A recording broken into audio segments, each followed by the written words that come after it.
আসসালামু আলাইকুম এভরিবডি।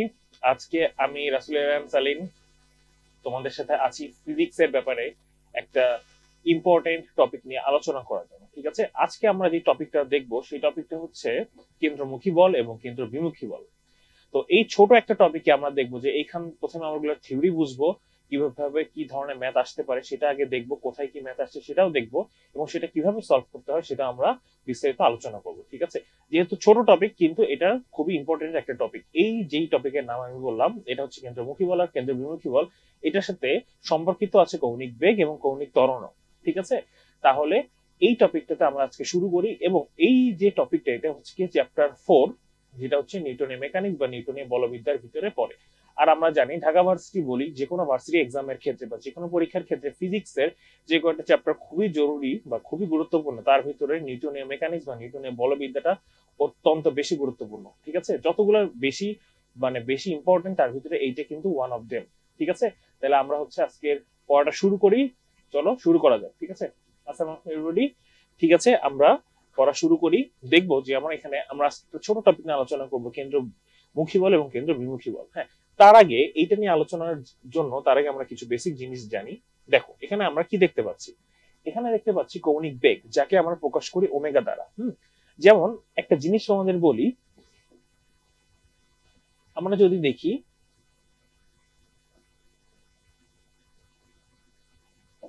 আমরা যখন নিউটনের রৈখিক বেগের ক্ষেত্রে পড়েছিলাম, যেমন এরকম S equals to VT. S equals to VT, এইটা আসলে কি? এটা হচ্ছে সমবেগের ক্ষেত্রে। এটা আমরা পড়েছিলাম হচ্ছে সমবেগের ক্ষেত্রে। কিন্তু আবার যদি যদি ত্বরণ আলা জিজ্ঞেস করি যে V equals to U plus AT. ঠিক আছে, ওকে, আমি এটা একটু কমায় দিই। আই গেস এই কালিটা ঠিক আছে। এখানে আমি যারা এখানে বুঝাচ্ছি হচ্ছে এটা একটা সূত্র, এস ইকুয়ালস টু ভিটি একটা সূত্র। আবার সূত্র আছে কি S equals to UT plus half AT square. ঠিক আছে, S equals to UT plus half AT square. মানে এরকম বিভিন্ন ধরনের সূত্র আছে। খেয়াল করে দেখো এখানে যেরকম সমবেগের সূত্র আছে, এখানে আবার ত্বরণের সূত্রও আছে। ঠিক আছে, এখানে সমবেগের সূত্র আছে যেরকম, এখানে ত্বরণেরও কিন্তু সূত্র আছে। এখন কথা হচ্ছে যে ভাই আমরা তো কৌণিক বেগ পড়ছিলাম, কৌণিক বেগের মধ্যে এগুলো কেন আসতেছে? এখন একটা জিনিস, বেগ ভি মানে কি ভেলোসিটি বা বেগ, এ মানে কি অ্যাক্সেলারেশন বা ত্বরণ। হ্যাঁ, তো এইটাকে আমরা যখন রৈখিক থেকে শুরু করে কৌণিক বা অ্যাঙ্গুলার কোন একটা জিনিসে যাব তখন রৈখিক বেগ হয়ে যাবে কৌণিক বেগ, আর রৈখিক যে ত্বরণটা বা অ্যাক্সেলারেশনটা হয়ে যাবে হচ্ছে অ্যাঙ্গুলার অ্যাক্সেলারেশন বা কৌণিক ত্বরণ। একটা জিনিস চিন্তা করো, আমরা একটুখানি চিন্তা করি আরেকবার। আমরা তো এটা 9-10-এও করে এসেছি যে গতির যে চারটা সূত্র আছে, কি কি জানি? S equals to UT plus half AT square, V equals to U plus AT. Okay, আর কি আছে? S equals to U plus V by 2 into T. বলতো ভাইয়েরা আরো একটা সূত্র আছে, সেটা সেটা কি বলতে পারি? V square equals to U square plus 2as। ঠিক আছে, এখন একটা দেখো, গতির ক্ষেত্রে আমরা এই চারটা সূত্র জানতাম। এখন বলতে পারো আরো একটা সূত্র আছে এস ইকুয়ালস টু ভিটি। অবশ্যই আছে এস ইকুয়ালস টু ভিটি, কিন্তু সেটা হচ্ছে সমবেগের সূত্র। হ্যাঁ, সমবেগের সূত্রটা হচ্ছে এখান থেকেই আসে, তো আমরা হচ্ছে ওটাকে আলাদাভাবে লেখার দরকার নেই। তো আমরা গতির যে চারটা সূত্র জানি সেগুলো আমরা বোর্ডে দেখতে পাচ্ছি। এখন এগুলো হচ্ছে রৈখিক বেগের ক্ষেত্রে, কিন্তু যখন কৌণিক আসবে বা কোন একটা অ্যাঙ্গেল আসবে বা কোণ আসবে তখন এই ক্ষেত্রে কি হতে পারে সেটা আমরা আরেকবার দেখবো। বেশি কিছু চিন্তা করার দরকার নাই। আমি একটা জিনিস বলি, যখন রৈখিক বেগ বা একমাত্রিক বেগের কথা বলা হয় সেটা থেকে যখন অ্যাঙ্গুলার বা কোন একটা সার্কুলার ভেলোসিটির কথা বলা হয় বা কৌণিক একটা বেগের কথা বা কৌণিক কোন দূরত্ব বা কৌণিক রিলেটেড যেখানে কোন রিলেটেবল আছে, তো সেসব ক্ষেত্রে কি কি চেঞ্জ হয় সেটি আমরা হচ্ছে এখন দেখবো। যেমন সূত্র সব সেমই থাকবে। দেখো এস এস হয়ে যাবে হচ্ছে থিটা। ঠিক আছে, এস হয়ে যাবে থিটা। ইউ আদি বেগ হয়ে যাবে ওমেগা নট, ভি শেষ বেগ হয়ে যাবে ওমেগা ফাইনাল, এ ত্বরণ হয়ে যাবে আলফা, টি টি এর মতোই থাকবে। তাহলে এখন আমি যদি সূত্রগুলোকে আবার যদি সুন্দর করে লিখি যদি কৌণিক বেগের ক্ষেত্রে, তাহলে কি হয় সেটার দিকে আমরা একটু তাকাই, দেখি। দেখো কি দাঁড়ায়, S equals to UT plus half AT square. হ্যাঁ, এখানে কি দাঁড়ায়? এস এর জায়গায় কি হবে? থিটা। তাহলে থিটা ইকুয়ালস টু ইউ এর জায়গায় হবে কি, ইউ এর জায়গায় omega not T plus half এর জায়গায় হবে আলফা টি স্কোয়ার। টাইম কিন্তু উভয় জায়গায় সময় কিন্তু সবসময় সময় থাকে, সময় কিন্তু কোনো চেঞ্জ হয় না। ঠিক আছে, আমার লেখার কালিটা যদি একটু বড় হয়ে যায় তাহলে আমি একটু ছোট করি, বা অন্য কালি নেই, একটু ছোট করলাম, লাল কালিটা নিলাম। ঠিক আছে, V equals to U plus AT, V কি হবে ওমেগা ফাইনাল, ইউ কি হবে ওমেগা নট প্লাস এটি মানে কি, এর মানে আলফা আর টি তো টি। আবার দেখো এস ইকুয়ালস টু মানে এস এর জায়গায় হবে theta, theta equals to U plus V মানে omega naught plus omega F by 2 কি হবে ইনটু টি। ঠিক আছে, ওকে। আর কি V square equals to U square plus 2s, V square মানে কি omega final square equals to omega naught square plus 2 alpha theta. খেয়াল করে দেখো, আমার নতুন করে এই চারটা সূত্র মনে রাখার কোনো দরকার নাই। আমি যেগুলো পড়ে আসছি আজীবন বা রৈখিক বেগের ক্ষেত্রে সেগুলো মাথায় রাখবো, সেগুলো যদি মাথায় রাখতে পারি আমার মনে রাখার ব্যাপার জাস্ট এইটুকু, আমার মনে রাখার ব্যাপার জাস্ট এইটুকু যে কোনটাকে আমরা কি দ্বারা ডিনোট করি বা কি দ্বারা চেঞ্জ করি। খেয়াল করে দেখো, এস এর জায়গায় স্মরণের জায়গায় আমরা বসালাম হচ্ছে থিটা, ইউ এর জায়গায় বসাবো হচ্ছে ওমেগা নট, ভি এর জায়গায় ওমেগা ফাইনাল, এর জায়গায় হচ্ছে আলফা। কথা ক্লিয়ার? ওকে। এখন দেখি যখন আমরা এই চারটার যে ইন্ডিকেশন যে চেঞ্জ হয়ে গেল রৈখিক থেকে কৌণিকের ক্ষেত্রে, তখন দেখবো যে সূত্র যদি আমার আগে মাথায় থাকে তাহলে এখান থেকে ওই কৌণিক বেগের সূত্র যাওয়া আমার জন্য কোনোই ব্যাপার হবে না, ইজি একটু টপিক। ঠিক আছে, তাহলে অনেকেই মাথায় মানে অনেকেই ভাবে যে ভাই ফিজিক্সের এত সূত্র কোনটা থেকে কোনটা মনে রাখবো। একটা ইজি জিনিস দেখো, তুমি এটা মনে রাখলে তোমার শুধু কাজ হচ্ছে ইন্ডিকেশন মনে রাখা, ইন্ডিকেশন যদি মনে রাখতে পারো তাহলে এটাও তোমার জন্য মনে রাখা খুবই ইজি হবে। ঠিক আছে, এখন আমরা আসি যেটা আমি পড়াচ্ছিলাম কৌণিক বেগ বা যেটাকে আমরা বলি হচ্ছে ওমেগা। আমরা কি জানি বেগ কাকে বলে, মূলত হচ্ছে বেগ কাকে বলে সেইটা যদি তুমি জানো তাহলে কৌণিক বেগের ব্যাপারটা তোমার জন্য আরো ইজি হয়ে যাবে। খেয়াল করে দেখো, কৌণিক বেগের ক্ষেত্রে আমি এখানে একটু ডিনোট করি, একটু দেখো কি লিখছে, সময়ের ব্যবধান, দাঁড়াও, ওকে, খেয়াল করে দেখো সময়ের ব্যবধান শূন্যের কাছাকাছি হলে, এটা একটু খেয়াল রাখতে হবে, সময়ের ব্যবধান শূন্যের কাছাকাছি হলে কোন বিন্দু বা অক্ষকে কেন্দ্র করে বৃত্তাকার পথে, খেয়াল করে দেখো কিওয়ার্ড গুলো দেখো, বৃত্তাকার পথে চলমান কোন বস্তুর সময়ের সাথে, চলমান কোন বস্তুর সময়ের সাথে কৌণিক সরণের হারকে, কৌণিক, খেয়াল করে একটা ওয়ার্ড, কৌণিক সরণের হারকে কৌণিক বেগ বলে। ঠিক আছে, এই জিনিসটা এখন সময়ের ব্যবধান শূন্যের কাছাকাছি, এটা কিন্তু একটা ইম্পর্টেন্ট টার্ম। আমরা সংজ্ঞা কখনো মুখস্থ করব না, কিন্তু বোঝার চেষ্টা করব। সময়ের ব্যবধান শূন্যের কাছাকাছি মানে এই দেখো লিমিট টেন্ডস টু জিরো, লিমিটের ভিতরে টি টেন্ডস টু জিরো। এখন আমরা পড়ে আসছিলাম রৈখিক বেগের ক্ষেত্রে যে V equals to DX by DT, পড়েছিলাম না? অবশ্যই পড়েছিলাম। মানে কি কোন সময়ের সাথে সাথে, সময়ের সাথে সাথে কোন বস্তুর এক্স, কোন বস্তুর অবস্থান মানে এক্স, কোন বস্তুর অবস্থানের পরিবর্তনের হারকে বেগ বলে। তাহলে এক্স এর সাপেক্ষে এক্স এর যে অন্তরীকরণটা করা হয় সেটা হচ্ছে গিয়ে ভি। মানে হচ্ছে যখনই টি দ্বারা ভাগ হয় তখনই সেটাকে আমরা বাংলা বলি হার। ঠিক আছে, কোনো কিছু যদি বলা হয় হার তার মানে সেটা হচ্ছে টি দ্বারা ভাগ করা হচ্ছে। ঠিক আছে, তাহলে কোন বস্তুর, খেয়াল করে দেখো, অবস্থান যদি এক্স, এক্স এর পরিবর্তনের হার মানে ডিএক্স, ধরো এক্স থেকে আরেকটা জায়গায় গেল এক্স প্রাইম, এই যে পরিবর্তনটা হলো এটা হচ্ছে ডিএক্স, পরিবর্তনের হার, হার মানে কি টি দ্বারা ভাগ, কোন বস্তুর অবস্থানের পরিবর্তনের হারকে বেগ বলে। ঠিক আছে গাইস, ওকে। এখন এখানে আমি একটু দেখি,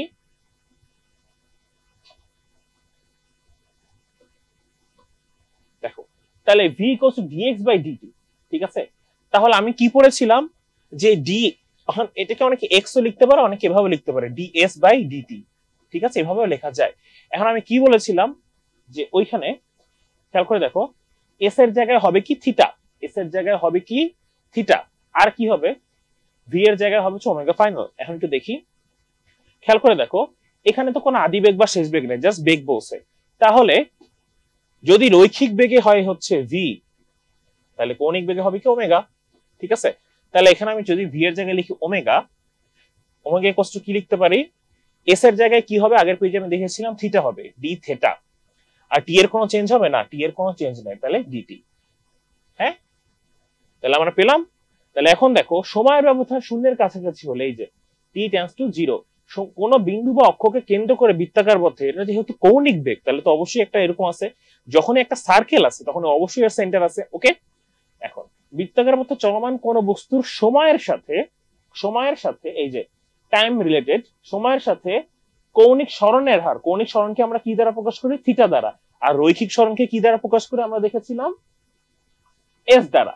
রৈখিক সরণ এস আর কৌণিক সরণ হচ্ছে থিটা। ওকে গাইস, আচ্ছা ঠিক আছে, তাহলে হচ্ছে v ds বাই dt হলে ওমেগা হচ্ছে d থিটা বাই dt।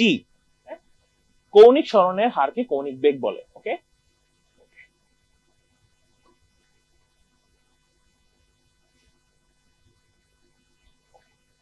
ঠিক আছে, আমরা কৌণিক বেগটা ক্লিয়ার। এখন আমরা দেখবো কৌণিক ত্বরণটা কি হয়। ঠিক আছে, কৌণিক ত্বরণটার ক্ষেত্রে আমরা আসি। খেয়াল করে দেখো কৌণিক ত্বরণ কি? সময়ের ব্যবধান, সব সময় এটা মাথায় রাখতে হবে যে আমার সময়ের ব্যবধান শূন্যের কাছাকাছি, এই টার্মটা বাদ দেওয়া যাবে না। ঠিক আছে, এই টার্মটা কিন্তু কখনো বাদ দেওয়া যাবে না। সময়ের ব্যবধান শূন্যের কাছাকাছি হলে সময়ের সাথে কৌণিক বেগের পরিবর্তনের হারকে কৌণিক ত্বরণ বলে। খেয়াল করে দেখো, আমি একটু অন্য কালে দিয়ে ইন্ডিকেট করি। তোমাকে আমরা কি পড়ছিলাম এটা,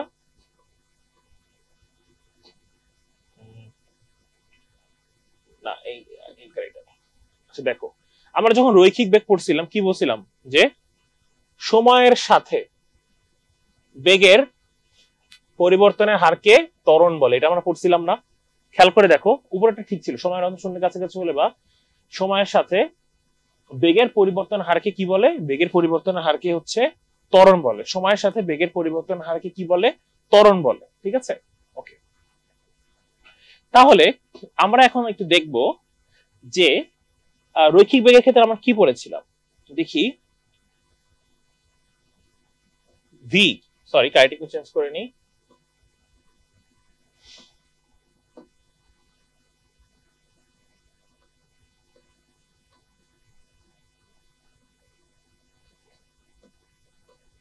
আচ্ছা, কি পড়েছিলাম? এ কি? এ হচ্ছে ডিভি বাই ডিটি, মানে বেগের পরিবর্তনের হারকে ত্বরণ বলে। বেগের পরিবর্তনের হারকে ত্বরণ বলে। হ্যাঁ, এখন যদি আমি এটাকে চেঞ্জ করি তাহলে কি হবে? এর জায়গায় আমরা কি পড়েছিলাম ওই পেজে? Alpha equals to DV, V এর জায়গায় আমি কি পড়েছিলাম? ওমেগা আর ডিটি। দেখেছো কত ইজি একটা টপিক, কত ইজি হয়ে গেল। A equals to DV by DT আর alpha equals to D omega by DT. কারণ কি, আমরা এখানেই পড়েছিলাম যে কোনটার জায়গায় কি লেখা যায়। খেয়াল করে দেখো, ভি এর জায়গায় লেখা যায় ওমেগা, এ এর জায়গায় লেখা যায় আলফা। ঠিক আছে, তাহলে alpha equals to D omega by DT, মানে সময়ের ব্যবধান শূন্যের কাছাকাছি হলে সময়ের সাথে কৌণিক বেগের, এই যে কৌণিক বেগের পরিবর্তনের হারকে কৌণিক ত্বরণ বলে। ঠিক আছে, এটা আমাদের ক্লিয়ার থাকতে হবে। এখন ভাই বলতে পারো যে কৌণিক ত্বরণ আর কৌণিক বেগটা আর কোন ক্ষেত্রে কাজে লাগে? দেখি আমরা। এইবার একটা ইম্পর্টেন্ট জিনিস, কেন্দ্রমুখী বল এবং কেন্দ্র বিমুখী বল। তোমরা হচ্ছে ফার্স্ট অফ অল একটু সংজ্ঞাটা একটু দেখো, সংজ্ঞাটা একটু পড়ো, তাহলে হয়তো তোমাদের জন্য ইজি হবে। ঠিক আছে, এখানে কি লেখা? কেন্দ্রমুখী বল, হ্যাঁ, আর কেন্দ্র বিমুখী বল। কেন্দ্রমুখী বল কি? যখন কোনো বস্তু একটি বৃত্তাকার পথে ঘুরতে থাকে তখন ওই বৃত্তের কেন্দ্র অভিমুখে বা কেন্দ্রের দিকে যে নিজ বলটা ক্রিয়া করে বস্তুটিকে বৃত্তাকার পথে গতিশীল রাখে তাকে কেন্দ্রমুখী বল বলে। হ্যাঁ, পরে একটুখানি কঠিন লাগতেই পারে, আমরা একটুখানি একটা ইজি টপিক দিয়ে এক্সাম্পল দিয়ে দিব। ঠিক আছে, আচ্ছা, কেন্দ্রমুখী ত্বরণের মান দেওয়া আছে। ওকে, সেই ক্ষেত্রে আমরা পরে আসি। কেন্দ্রমুখী ত্বরণ এখানে যেটা ইম্পর্টেন্ট সেটা হচ্ছে, খেয়াল করে দেখো, কেন্দ্রমুখী ত্বরণ এই যে এটা একটা মান দেওয়া আছে আলফা। ঠিক আছে, তাহলে কেন্দ্রমুখী বল ইকুয়ালস টু কি? ভর ইনটু কেন্দ্রমুখী ত্বরণ, বা F equals to mv square by r। ঠিক আছে, খেয়াল করে দেখো, F equals to mv square by r। আচ্ছা, এইটা কিভাবে আসলো ভাইয়া? এখন দেখো আমরা কি জানি, F ইকুয়ালস টু ma। এখন m আর a এর জায়গায় যদি ত্বরণের জায়গায় v স্কয়ার বাই r বসে তাহলে কিন্তু, সরি এখানে একটু বড় হয়ে গেছে, square by r, mv square by r যদি বসাই তাহলে f এর যে মানটা এটা কিন্তু পেয়ে যাব। ঠিক আছে, এখন আমরা আবার জানি কি v equals to omega r, এই যেখানে লেখা আছে v equals to omega r। এখন তুমি v এর জায়গায় সেটা বসাও তাহলে কি পাবা? কাটাকুটি করে দেখো m ওমেগা স্কয়ার r স্কয়ারই পাবা। কিন্তু একটা কথা, ফার্স্ট অফ অল বুঝতে হবে কেন্দ্রমুখী বলটা কি।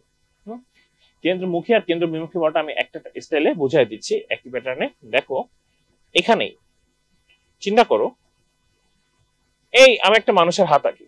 হুম এই হাত, এই হাতের কোন, ঠিক আছে। আচ্ছা ধরো এখান থেকে একটা লাইক চিন্তা করো একটা বল, একটা বলের এক প্রান্ত রশিতে লাগা, ঠিক আছে, আর এক প্রান্ত আচ্ছা আমি আরেকটু ক্লিয়ার করি, ধর একটা ক্রিকেট বল, ক্রিকেট বলকে তুমি একটা দড়ির এক প্রান্ত দিয়ে পেঁচালা, আর এক প্রান্ত তোমার হাতে, এখন তুমি এভাবে করে ঘুরাও, এভাবে করে যদি ঘুরাতে থাকো তাহলে উপরের দিকে কি একটা সার্কেল দেখা যাবে না? এই যে যদি এভাবে করে ঘুরাতে থাকো একটা সার্কেল হবে না? একটা জিনিস চিন্তা করো, লাইক এরকম, এই যে হাত দিয়ে এইটা হচ্ছে তোমার রশি, ধরো এই নীলটা হচ্ছে তোমার রশি, হ্যাঁ এটা এভাবে করে ঘুরতেছে, এভাবে করে ঘুরাচ্ছ তুমি, একবার বলটা এখানে আসে, একবার বলটা এখানে আসে, একবার বলটা এখানে আসে, মানে বিভিন্ন পজিশনে বলটা ঘুরতেছে, ঠিক আছে, বিভিন্ন পজিশনে বলটা ঘুরতেছে, উপর দিকে একটা সার্কেলের মতো লাগতেছে না? যখন একটা সার্কেল লাগবে তখন কি তার একটা কেন্দ্র থাকবে, হ্যাঁ এটা একটু মাথায় রাখতে হবে। এখন হঠাৎ করে তুমি চিন্তা করো একটা বলকে তুমি দড়িতে পেঁচাইছো, এক প্রান্ত তোমার হাতে দড়ির আর এক প্রান্ত বল, এভাবে করে তুমি ঘুরাচ্ছ, হঠাৎ করে তুমি ছেড়ে দাও, ছেড়ে দিলে কি বলটা পড়ে যাবে নাকি উড়ে যাবে? বলটা কিন্তু উড়ে যাবে, ঠিক আছে। কেন উড়ে যাবে? তার মানে কি বাইরে থেকে কেউ টানতেছিল? আচ্ছা এটা একটা ফ্যাক্ট। এবার একটা চিন্তা করো, যখন তুমি হাতটা ছেড়ে দিছো তখনই কিন্তু বলটা উড়ে গেছে, তার মানে কি তোমার হাতের ভিতরে একটা শক্তি ছিল, বা তোমার হাত একটা বল প্রয়োগ করে ওটাকে ধরে রাখছে, যখনই তোমার হাতটা ছেড়ে দিছো তোমার হাত দ্বারা প্রয়োগকৃত বলের মান কি জিরো হয়ে গেছে, আর বাইরের দিকে কেউ একটা টান দিয়ে নিয়ে গেছে। এখন হতে পারে একটা জিনিস, দেখো উপরে দিকে একটা সার্কেলের মতো ক্রিয়েট হচ্ছিল না, এরকম করে যখন ঘোরাচ্ছিলা, এই যে সার্কেলের স্পর্শক বরাবর কিন্তু বলটা উড়ে যায়। কিভাবে উড়ে যায়? এই যে ধরো এখানে এটা যদি উপর দিক দিয়ে আমি দেখি, এটাকে যদি উপর দিক দিয়ে দেখি তাহলে উপর দিকে এরকম একটা সার্কেল দেখবো না? সার্কেল হয় নাই, দূর বেটা সার্কেল হয় না। আচ্ছা এটা সার্কেল সাপোজ, তো উড়ে যাবে কিন্তু ধরো টাচ করে এভাবে করে, সাপোজ এভাবে করে, এভাবে করে, মানে স্পর্শক বরাবর, এই সেন্টার থেকে 90 ডিগ্রি অ্যাঙ্গেলে স্পর্শক বরাবর কিন্তু এরা চলে যাবে, ঠিক আছে, এরকম স্পর্শক বরাবর চলে যাবে। হ্যাঁ এখন যেহেতু তুমি হাতে এভাবে করে ঘুরাচ্ছিলা, তাহলে হাতের দিক কেন্দ্রের দিক, তোমার হাতটা কি কেন্দ্রে না? এভাবে করে যখন ঘুরাচ্ছ দেখো, যখন উপর দিয়ে কেউ দেখবে তখন তোমার হাতটা কি সেন্টারে না কেন্দ্রে না? কেন্দ্রকে এরকম করে এরকম করতেছে, তাহলে কেন্দ্রের দিকে তোমার হাত ছিল, তাহলে তোমার হাত দিয়ে তুমি যে বলটা প্রয়োগ করছো সেটাকে বলা হচ্ছে কেন্দ্রমুখী বল। আর যখন হাতটা ছেড়ে দিছো, যখন বলটা টাচ করে উড়ে চলে গেছে বাইরের দিকে, এই যে স্পর্শক বরাবর যে বলটা কাজ করছে সেটাকে বলি হচ্ছে কেন্দ্র বিমুখী বল, ঠিক আছে। এটাই হচ্ছে কেন্দ্রমুখী আর কেন্দ্র বিমুখী বল, যেটা একটার উল্টা দিকে থাকে। হ্যাঁ এখন আমরা আসি যে দেখি কেন্দ্র বিমুখী বলটা কাকে বলে। সরি,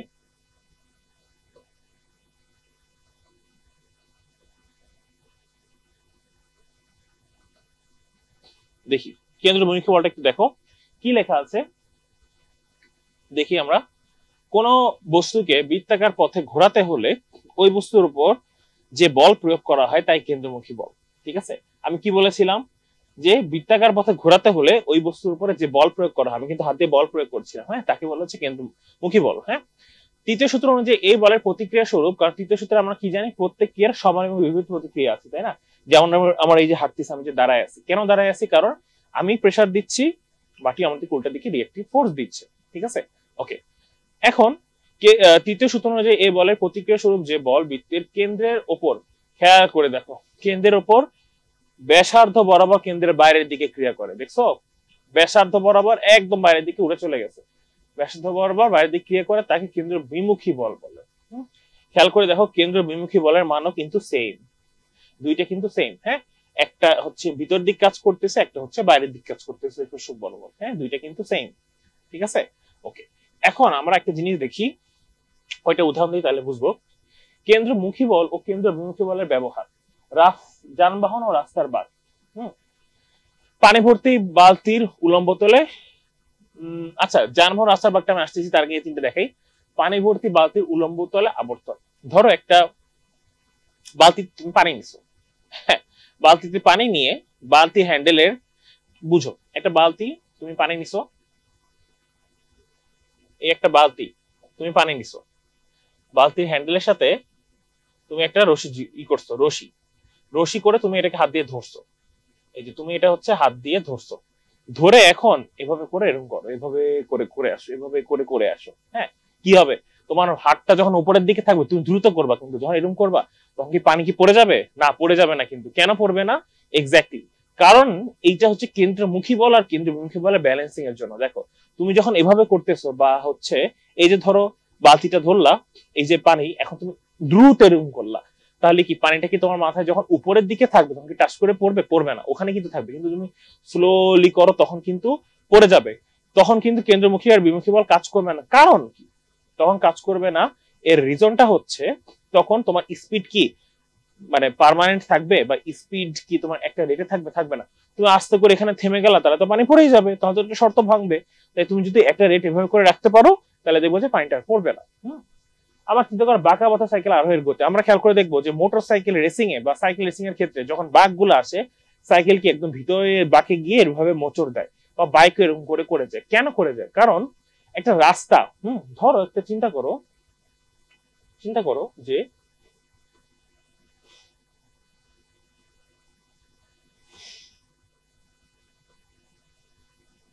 একটা রাস্তায় এরকম একটা বাঁক আছে, একটা রাস্তায় এরকম একটা বাঁক চলে গেছে, ধরো একটা রাস্তায় এরকম একটা বাঁক গেছে, দেখে মনে হচ্ছে না, কিন্তু এটাও বিশাল বড় একটা বৃত্তের অন্তর্ভুক্ত। তাহলে অবশ্যই এর একটা সেন্টার আছে কোনো এক জায়গা, তাহলে ভিতরের দিকে এর একটা ফোর্স কাজ করবে, বাইরের দিকেও একটা ফোর্স কাজ করবে। কেন? কারণ ওই যে এটা চিন্তা করবো, যখনই কেন চিন্তা হবে এটা চিন্তা করো, যখন এভাবে করে ঘোরাচ্ছিলাম হাতটা ছেড়ে দিলে কি হবে? বাইরের দিকে উড়ে চলে যাচ্ছিল। কথা ক্লিয়ার? বাইরের দিকে কিন্তু উড়ে চলে যাচ্ছিল, কিন্তু যখনই আমি ধরে রাখছিলাম তখন কিন্তু এভাবে করে ঘুরতেছে। মানে ছুটে যাওয়ার আগ মুহূর্ত পর্যন্ত আমার হাতে কখন ছিল? যতক্ষণ পর্যন্ত আমি হাত ধরে রাখছিলাম। তার মানে এটা ব্যালেন্সে, রাস্তার ভিতরে গাড়ি থাকা তখনই সম্ভব যখন এই বলটা বেশি হবে। সেন্টারের দিকে যদি বল বেশি হয় তাহলে কি বাইরের দিকে ছিটকে যাবে? ছিটকে যাবে না। এই জন্য রাস্তার ক্ষেত্রে ব্যাংকিং কোণ রাখা হয়। ব্যাংকিং মানে কি?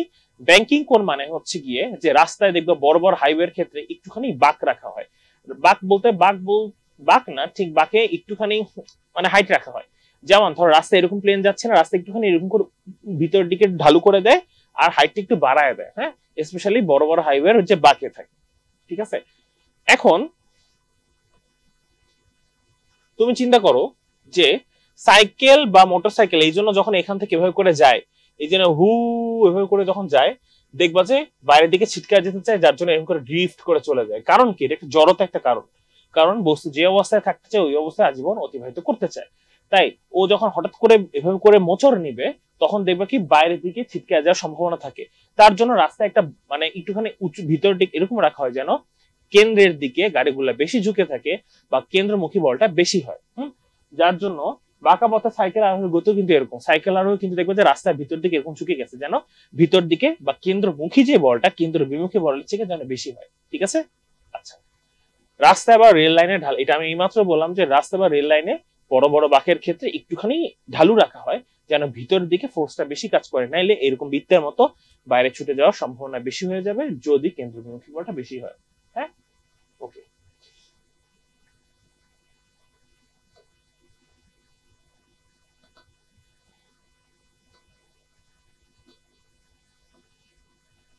দেখো ব্যাংকিং কোণের রাশিমালা। এখন এই যে এইটার কথা বলেছিলাম, ধরো এখানে একটা ছোট বাঁক হয়ে গেছে, আমি একটু দেখাই। এই রাস্তা এরকম, এই রাস্তার উপরে একটা গাড়ি আছে, রাস্তার উপরে একটা গাড়ি আছে। ঠিক আছে, বুঝো রাস্তার উপরে একটা গাড়ি আছে। হ্যাঁ, এটা কিন্তু আমি গাড়ি এরকম ফ্রন্ট পিছনের পার্ট দেখাচ্ছি, এই যে লাইট, এই যে লাইট। ঠিক আছে, ভেবো না গাড়িটা এদিক যাচ্ছে, এদিক কিন্তু না। ঠিক আছে, গাড়িটা এটা পিছনটা দেখাচ্ছি। ঠিক আছে, যেরকম তোমরা আমার পিঠ দেখতে পাচ্ছ এরকম পিছনটা দেখাচ্ছি। এখন রাস্তাটা একটুখানি উঁচু করে দিছে, এটা কিন্তু অলওয়েজ না। কেন উঁচু করে দিছে? কারণ ওই যে বললাম ব্যাংকিং এইটুকু হাইট থাকে, এটা ছোট একটা হাইট থাকে। এখন এর ওজন তো সরাসরি নিচের দিকে কাজ করতেছে ডাব্লিউ। হ্যাঁ, কিন্তু রাস্তার সাথে যে আমি যে এরকম বললাম নিউটনের তৃতীয় সূত্র অনুযায়ী যে দাঁড়ায় আছে, নিউটনে কি একটা উপর দিকে একটা ফোর্স ক্রিয়েট করবে, তাহলে এই গাড়িটার উপরের দিকে কাজ করবে হচ্ছে একটা বল, সেটাকে আমরা বলবো হচ্ছে গিয়ে এফ প্রাইম। হ্যাঁ, তাহলে দেখো ডাব্লিউ আর এফ প্রাইমের মধ্যবর্তী কোণ একটা লব্ধি বল। লব্ধি বলটা আমি চিন্তা করি সাপোজ 90 ডিগ্রি অ্যাঙ্গেলে এদিকে গেছে। ঠিক আছে, এদিকে গেল 90 ডিগ্রি করে। ঠিক আছে, 90 ডিগ্রি করে। এখন আমি আমার ম্যাথের সুবিধার্থে এইটাকে যোগ করে দিলাম, এখান থেকে এই পর্যন্ত আমি যোগ করলাম, ঠিক আছে। এটা এফ প্রাইম হলে এটাকে আমি দিব হচ্ছে কি এফ, কারণ এফ প্রাইম আর ডাব্লিউ এর মধ্যবর্তী লব্ধি হচ্ছে এফ। তাহলে এখান থেকে আমরা যদি করি, দেখো ট্যান থেটা, আমরা কি জানি টেরা লম্বা ভূত, হ্যাঁ। এখানে থিটাটা কোথায়? থিটাটা হচ্ছে এইটা, থিটা হচ্ছে গিয়ে তোমার এতটুকু। এটা যদি থিটা হয়, থিটা এর অপোজিট বাহুটা কোনটা? আমি বলতে পারো ভাই এটা কিভাবে থিটা হবে? চিন্তা করো, এই যে ত্রিভুজটা, এটা থিটা কি? এটা না? হ্যাঁ, এই ত্রিভুজটাকে আমি টাচ করে সোজা করে দিয়েছি, এই ত্রিভুজটাকে সোজা করে দিয়ে, লাইক এই একটা ত্রিভুজ আছে এরকম, এটাকে আমি এরকম করে সোজা করে দিয়েছি, তাহলে থিটা কি এটা হবে না? এটা হলে লম্বটা কি এইটা না? টেরা লম্বা ভূত মানে কি এফ বাই ডাব্লিউ না? এই এফ যদি লম্ব হয় তাহলে ভূমি কি এই যে ডাব্লিউ না? তাহলে ট্যান থিটা ইকুয়ালস টু কি হবে? F by W. এখন দেখো, এখন এফ বাই ডাব্লিউ হচ্ছে ট্যান থিটা, তুমি কোনাকুনি গুণ দাও তাহলে কি থাকে? F equals to W tan theta. আমরা কি জানি ডাব্লিউ মানে এমজি, তাহলে এমজি ট্যান থিটা, ঠিক আছে। এখন আমরা কেন্দ্রমুখী বলের ক্ষেত্রে পড়ে আসছিলাম যে F equals to M V square by R, হ্যাঁ। আবার এখানে কি পড়লাম? F equals to MG tan theta. তাহলে আমি কি লিখতে পারি? এখানে একটু হয়তো ভুল হয়েছে, এখানে আমি লিখতে পারি F equals to MG, MG equals to M V R square, ঠিক আছে। কথা clear? F equals to MG equals to M V R square. তাহলে ওই লাইন থেকে লেখা যায় MG tan theta equals to V square by R. Clear? এখানে এমটা হবে না, এই এমটা হবে না, উভয় পক্ষ থেকে আমি এমটা বাদ দিয়ে দিয়েছি, ঠিক আছে। তাহলে G tan theta equals to V square by R, বা tan theta equals to V square by R G. Clear? এই ট্যান থিটা মানে কি? এই থিটা মানে হচ্ছে গিয়ে রাস্তায় এই অ্যাঙ্গেলটা যে কতটুকু, এই অ্যাঙ্গেলটা কতটুকু যদি কোণ দেয়া থাকলে গাড়িটা নিরাপদে বাঁকটা পার করতে পারবে, হ্যাঁ, ঠিক আছে। এখন এইটা দিয়ে কি ধরনের প্রশ্ন আসে আমরা সেটা একটুখানি দেখি। যেমন এখানে দেখো, প্রথমে তোমরা একটুখানি নিজেরা ট্রাই করো, এখানে কি লেখা আছে খেয়াল করে দেখো। এখানে লেখা আছে বৃত্তাকার পথে 72 কিলোমিটার পার আওয়ার সমদ্রুতিতে চলমান কোন গাড়ির কেন্দ্রমুখী ত্বরণ 1 মিটার পার সেকেন্ড হলে বৃত্তাকার পথের ব্যাসার্ধ কত? ঠিক আছে, এটা কিন্তু আমাদের ঢাকা ভার্সিটির একটা প্রশ্ন। খেয়াল করে দেখি আমরা যে এইটা কিন্তু মোটামুটি ইম্পর্টেন্ট আমাদের জন্য, হ্যাঁ। তো ফার্স্ট অফ অল তোমরা আগে ট্রাই করো, না পারলে আমি করাই দিচ্ছি, তোমরা নিজেরা অবশ্যই ট্রাই করার চেষ্টা করবা, ঠিক আছে। ওকে, আমরা এখন শুরু করি। যেমন দেখি কি কি ডাটা দেয়া আছে। ভি এর মান দেয়া সমদ্রুতিতে, V equals to 72 kilometre per hour, এটা ডিউতে আসছিল, ঠিক আছে। মানে কি 72 ইন্টু 1000 বাই 3600, কাটাকাটি গেলে 20 মিটার পার সেকেন্ড। কি দেয়া? ত্বরণ এ দেয়া, এ ইকুয়ালস টু 1, আমরা কি জানি A equals to V square by R, বা R equals to V square by A. তো ভি স্কয়ার মানে কি? 20 এর স্কয়ার মানে কত? 400 বাই এর মান কি 1, তাহলে অ্যান্সার হচ্ছে 400, ঠিক আছে। তাহলে প্রথমটা অ্যান্সার হচ্ছে 400, পথের ব্যাসার্ধ কত? তার মানে R equals to 400, R equals to হচ্ছে 400, ঠিক আছে। আচ্ছা, আমরা এখন দেখি পরে আর কি প্রশ্ন আসছে এখান থেকে। এই একটা প্রশ্ন আসছে, এটা একটু দেখো। একটি কণা 2 মিটার ব্যাসার্ধের বৃত্তাকার পথে প্রতি মিনিটে 30 বার আবর্তন করে, এর রৈখিক বেগটা কত? ঠিক আছে, যখনই বলছে প্রতি মিনিটে 30 বার আবর্তন করে, তাহলে এখান থেকে একটা বেগ বের করবো omega, omega equals to 2 pi n by T. তাহলে কি দাঁড়ায়? 2 পাই 30 প্রতি মিনিটে মানে কি 60 সেকেন্ড। তাহলে এখান থেকে কাটাকাটি করো, কি দাঁড়ায়? শুধু পাই থাকে। খেয়াল করে দেখো, এখান থেকে আমরা কি বের করলাম? শুধু হচ্ছে পাই থাকে। এরপরে কি আর কিছু কাজ আছে কিনা এটা একটু তোমরা একটু বলো। এখন আমি কি জানি এখানে বের করছে রৈখিক বেগ কত? আমরা কি জানি কৌণিক বেগের সাথে রৈখিক বেগের সম্পর্ক v equals to omega into r। এখন r এর মান কত দেয়া? 2 দেয়া, ওমেগা এর মান কত পেলাম? পাই। তাহলে অ্যান্সার হচ্ছে পাই 2 বা 2 পাই, ঠিক আছে। অ্যান্সার হচ্ছে কি 2 পাই, v এর মান হচ্ছে 2 পাই। হ্যাঁ, আসো একটা ম্যাথ দেখি, এটা একটু বড়, এটা আমরা একটু দেখি। একজন বাইসাইকেল আরোহী সমতল বক্রপথে v বেগে ভ্রমণ করছে। সাইকেলের চাকা এবং এর পথের মধ্যবর্তী স্থিতি ঘর্ষণ গুণাঙ্ক দেয়া। খেয়াল করে দেখো, ঘর্ষণ গুণাঙ্ক মিউ এস ইকুয়ালস টু এত। সাইকেলের উপর ক্রিয়ারত বল সমূহের নাম লিখো, আর কি বেগ যদি ভি হয় তাহলে সর্বনিম্ন কত ব্যাসার্ধের বৃত্তাকার পথে আরোহীটি ভ্রমণ করতে পারবে। ঠিক আছে, আগে প্রথম প্রশ্নটা দেখো, সাইকেলের উপর ক্রিয়ারত বল সমূহ কি কি কি কি কাজ করতেছে। এখানে দেখি সাইকেল চলতেছে, তার মানে এখানে ঘর্ষণ বল কাজ করতেছে। হ্যাঁ, ঘর্ষণ বল কাজ করতেছে সমতল বক্রপথে। ঠিক আছে, ঘর্ষণ বল কাজ করতেছে এখানে। আচ্ছা,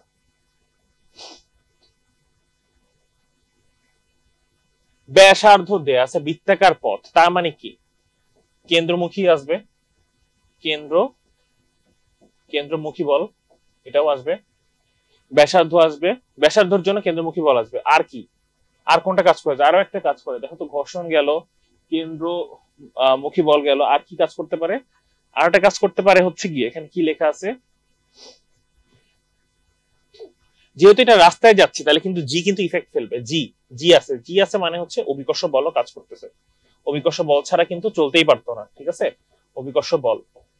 হ্যাঁ, তাহলে এই তিনটা জিনিস হচ্ছে এখানে কাজ করতেছে। ঠিক আছে, okay.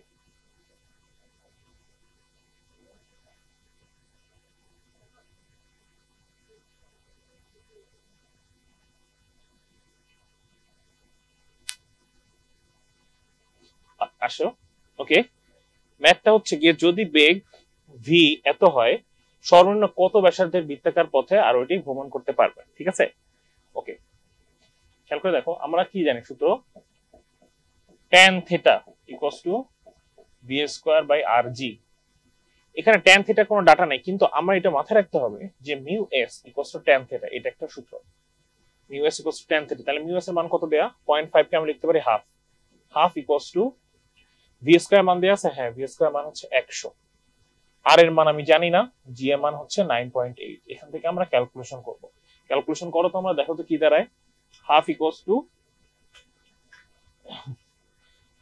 R half equals to 100 by R into 9.8।